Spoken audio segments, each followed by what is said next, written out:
माघ गुप्त नवरात्रि की हार्दिक शुभकामनाएं। माँ भगवती जगदम्बा की कृपा सदैव आप और आपके समस्त परिवारजनों पर बनी रहे। प्रिय श्रोताओं, आज माघ गुप्त नवरात्रि का पहला दिन है और आज दिनांक है 30 जनवरी गुरुवार।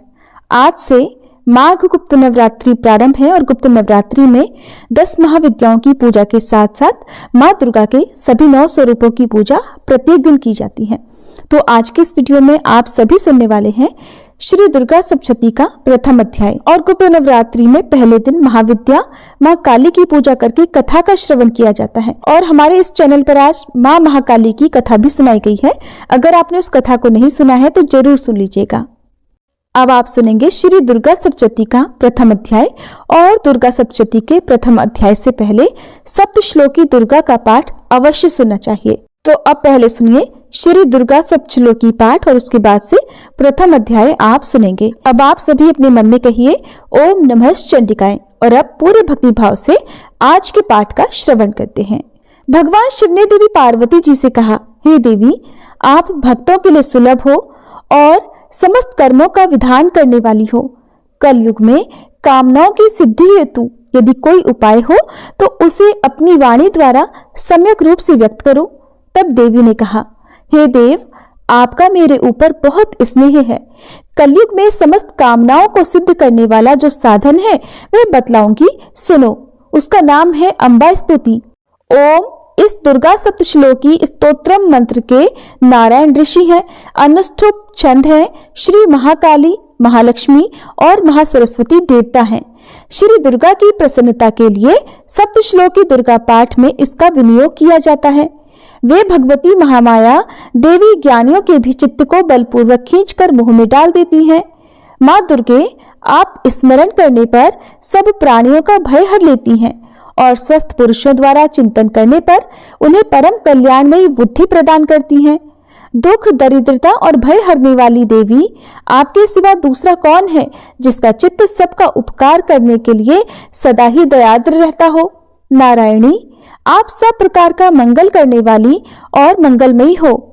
कल्याणदायिनी शिवा हो, सब पुरुषार्थों को सिद्ध करने वाली शरणागत वत्सला, 3 नेत्रों वाली और गौरी हो। आपको नमस्कार है। शरण में आए हुए दीनों और पीड़ितों की रक्षा में संलग्न रहने वाली तथा सबकी पीड़ा दूर करने वाली नारायणी देवी, आपको नमस्कार है। सर्वस्वरूपा सर्वेश्वरी तथा सब प्रकार की शक्तियों से संपन्न दिव्य रूपा दुर्गे देवी, सब भयों से हमारी रक्षा करो। आपको नमस्कार है। देवी, आप प्रसन्न होने पर सब रोगों को नष्ट कर देती हो और कुपित होने पर मनोवांछित सभी कामनाओं का नाश कर देती हो। जो लोग आपकी शरण में जा चुके हैं उन पर विपत्ति तो आती ही नहीं। आपकी शरण में गए हुए मनुष्य दूसरों को शरण देने वाले हो जाते हैं।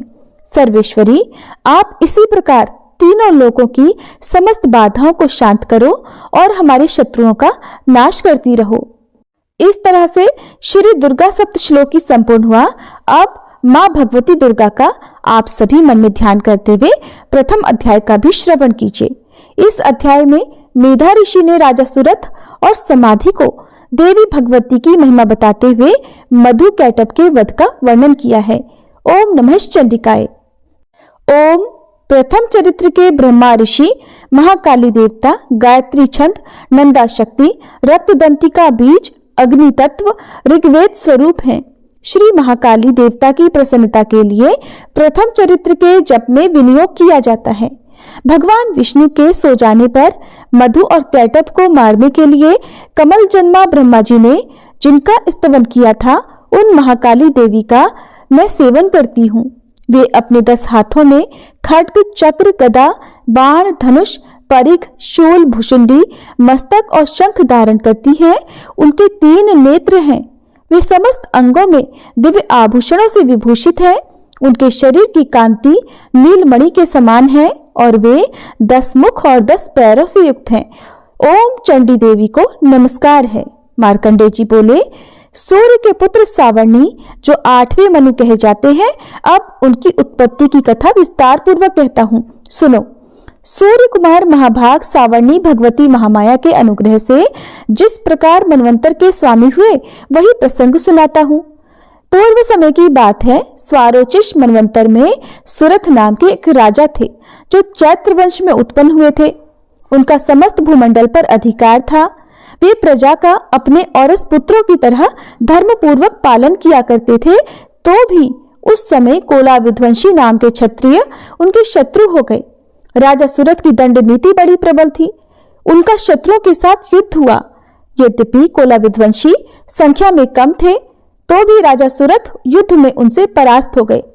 तब वे युद्ध भूमि से अपने नगर को लौट आए और केवल अपने देश के राजा होकर रहने लगे। समूची पृथ्वी से अब उनका अधिकार जाता रहा, किंतु वहां भी उन प्रबल शत्रुओं ने उस समय महाभाग राजा सुरथ पर आक्रमण कर दिया। अब राजा का बल क्षीण हो चला था, इसलिए उनके दुष्ट, बलवान और दुरात्मा मंत्रियों ने वहां उनकी राजधानी में भी राजकीय सेना और खजाने को हथिया लिया। सुरथ का प्रभुत्व नष्ट हो चुका था, इसलिए वे शिकार खेलने के बहाने घोड़े पर सवार होकर वहां से अकेले ही एक घने जंगल में चले गए। वहां उन्होंने विप्रवर मेधा मुनि का आश्रम देखा, जहां कितने ही हिंसक जीव जो अपनी स्वाभाविक हिंसा वृत्ति छोड़कर परम शांति भाव से रहते थे। मुनि के बहुत से शिष्य उस वन की शोभा बढ़ा रहे थे। वहां जाने पर मुनि ने उनका सत्कार किया और वे उन मुनिश्रेष्ठ के आश्रम पर इधर उधर विचरते हुए कुछ समय तक रहे। फिर ममता से आकर्षित होकर वहां इस प्रकार चिंता करने लगे कि पूर्व काल में मेरे पूर्वजों ने जिसका पालन किया था, वही नगर आज मुझसे रहित है। पता नहीं मेरे दुराचारी भृत्यगण उसकी धर्मपूर्वक रक्षा करते भी हैं या नहीं। जो सदा मद की वर्षा करने वाला और शूरवीर था, वह मेरा प्रधान हाथी अब शत्रुओं के अधीन होकर न जाने किन भोगों को भोगता होगा। जो लोग मेरी कृपा, धन और भोजन पाने से सदा मेरे पीछे पीछे चलते थे, वे निश्चय ही अब दूसरे राजाओं का अनुसरण करते होंगे। उन अपव्ययी लोगों के द्वारा सदा खर्च होते रहने के कारण अत्यंत कष्ट से जमा किया हुआ मेरा वह खजाना भी खाली हो जाएगा। ये तथा और भी कई बातें राजा सुरथ निरंतर सोचते रहते थे।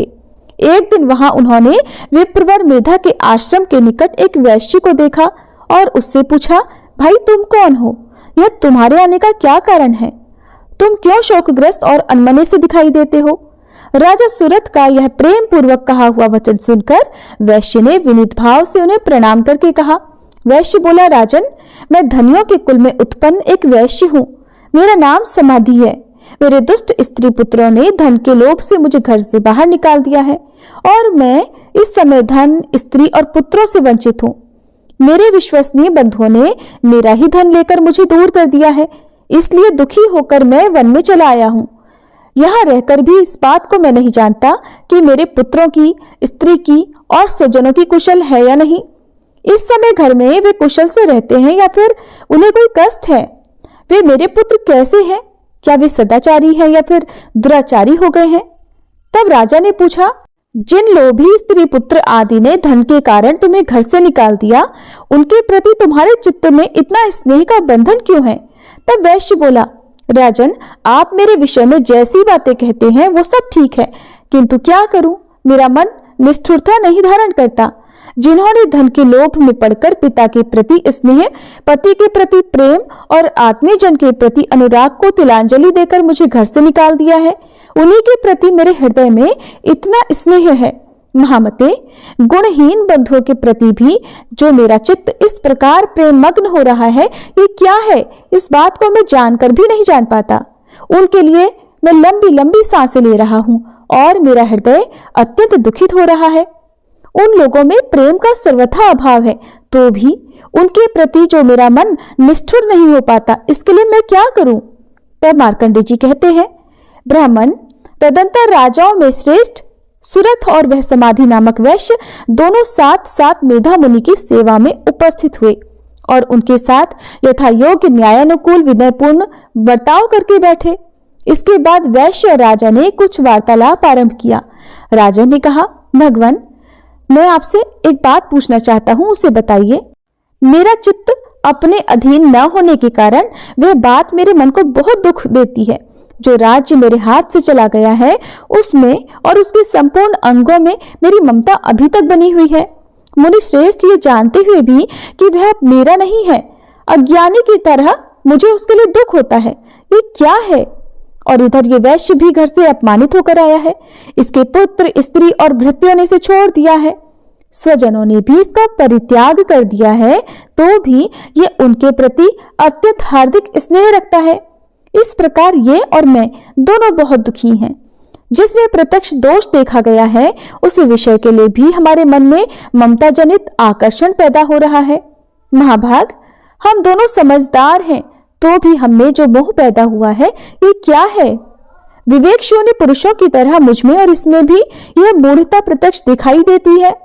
तब ऋषि बोले, महाभाग, विषय मार्ग का ज्ञान सब जीवों को है। इसी प्रकार विषय भी सबके लिए अलग अलग है।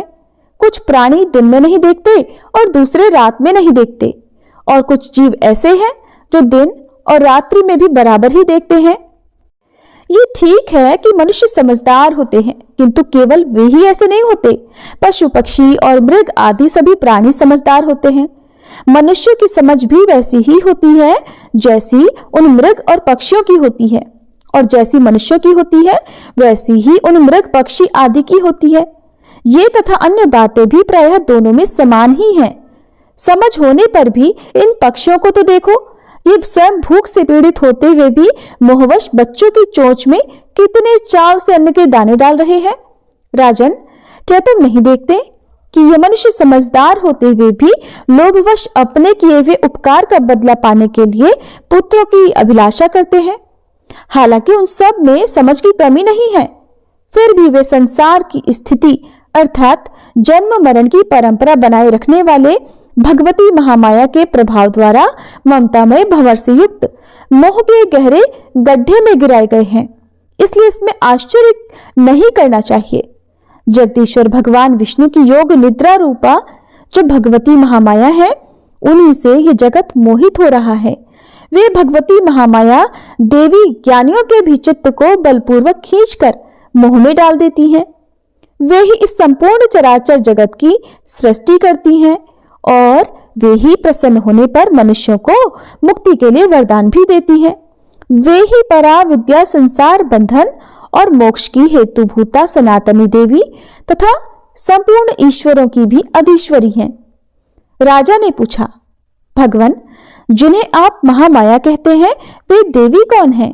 ब्राह्मण, उनका आविर्भाव कैसे हुआ और उनके चरित्र कौन कौन हैं? ब्रह्मवेताओं में श्रेष्ठ महर्षि, उन देवी का जैसा प्रभाव हो, जैसा स्वरूप हो और जिस प्रकार प्रादुर्भाव हुआ हो, वो सब मैं आपके मुख से सुनना चाहता हूं।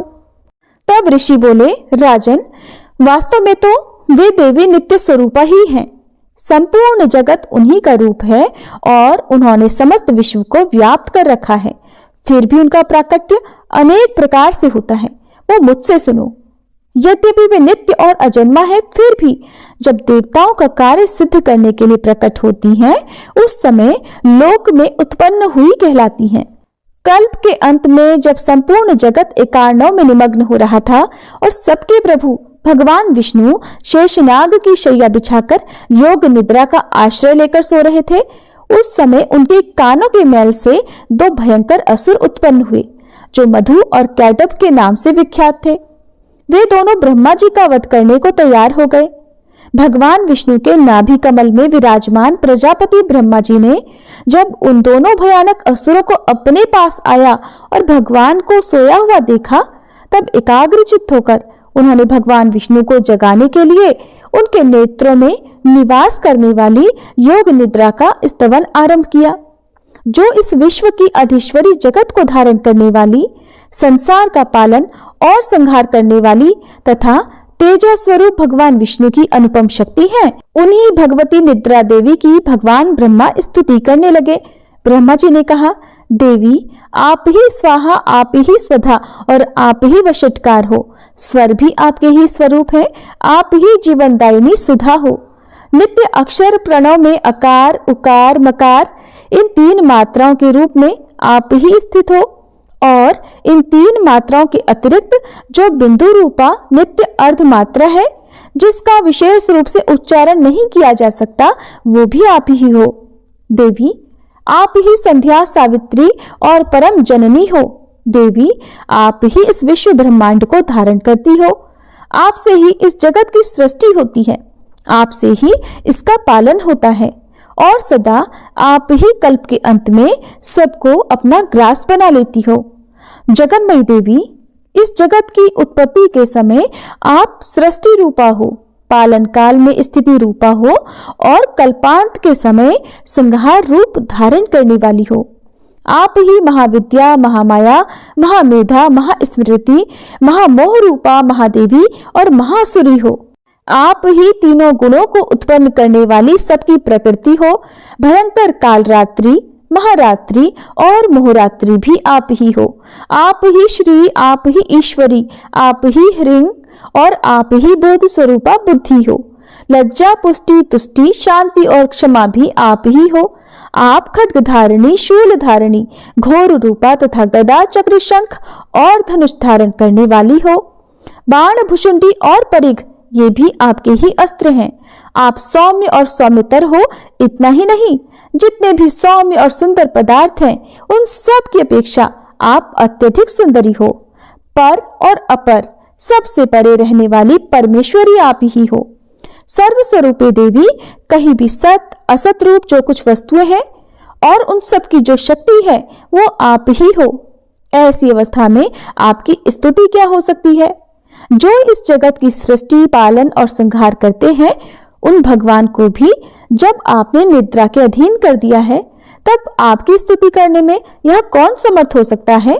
मुझको, भगवान शंकर को तथा भगवान विष्णु को भी आपने ही शरीर धारण कराया है, अतः आपकी स्तुति करने की शक्ति किसमें है? देवी, आप तो अपने इन उदार प्रभावों से ही प्रशंसित हो। ये जो दोनों दुर्धर्ष असुर मधु और कैटभ हैं, इनको मोह में डाल दो और जगदीश्वर भगवान विष्णु को शीघ्र ही जगा दो। साथ ही इनके भीतर इन दोनों महान असुरों को भी मार डालने की बुद्धि उत्पन्न कर दो।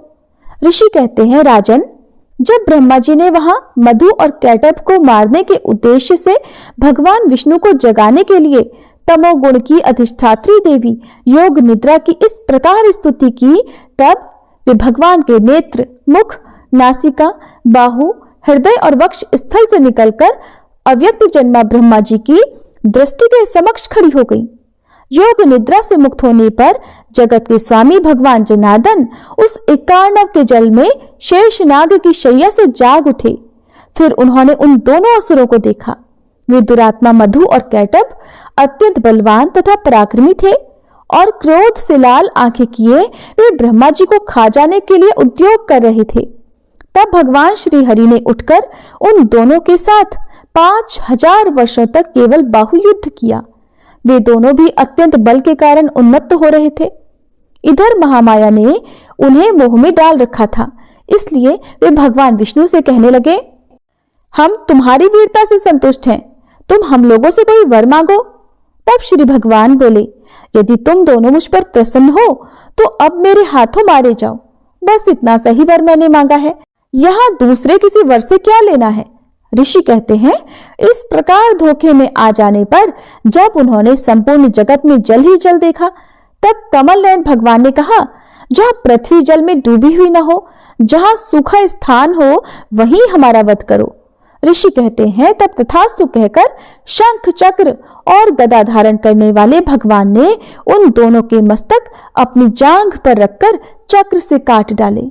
इस प्रकार ये देवी महामाया ब्रह्मा जी की स्तुति करने पर स्वयं प्रकट हुई थी। अब पुनः तुमसे उनके प्रभाव का वर्णन करता हूँ, सुनो। जय माता दी। इस प्रकार श्री मार्कंडेय पुराण में सावर्ण मनवंतर की कथा के अंतर्गत देवी महात्म्य में मधुकैटभ नामक पहला अध्याय पूर्ण हुआ और इसके आगे के अध्याय आप सभी कल सुनेंगे। नवरात्रि के दूसरे दिन श्री दुर्गा सप्तशती का दूसरा और तीसरा अध्याय पढ़ा या सुना जाता है, तो कल आप सभी दूसरे और तीसरे अध्याय को सुनेंगे, जिसके लिए अगर आपने हमारे चैनल को अभी तक सब्सक्राइब नहीं किया है तो जरूर कर लीजिएगा, ताकि आपको सारी वीडियो समय पर मिल सके। और अगर आपको ये जानकारी अच्छी लगी हो तो आप वीडियो को लाइक करके कमेंट बॉक्स में जय माता दी जरूर लिखिएगा।